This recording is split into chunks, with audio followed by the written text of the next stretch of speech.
Assalamualaikum warahmatullahi wabarakatuh. Selamat datang di channel saya. Oke, langsung saja kita gaskan ya.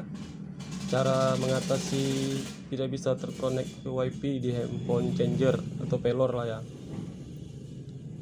Ini saya coba connect dulu.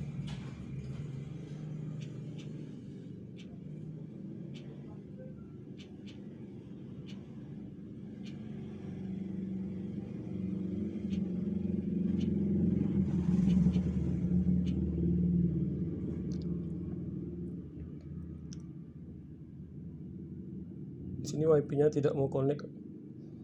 Oke, cara mengatasinya sangatlah mudah. Pertama, kita masuk ke device emulator. Di sini banyak pilihan, kita cari yang ini WiFi Max. Kita matikan saja. Setelah itu kita restart ya.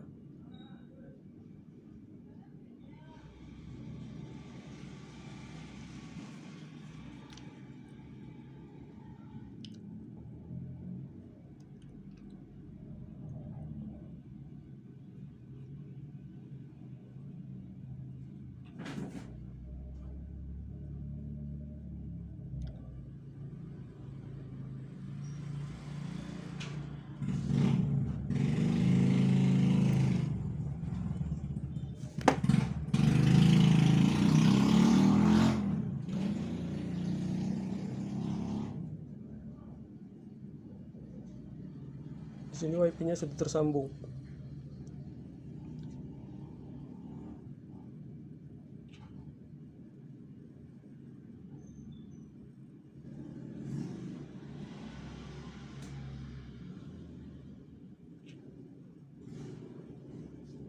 Oke, cukup mudah kan? Terima kasih.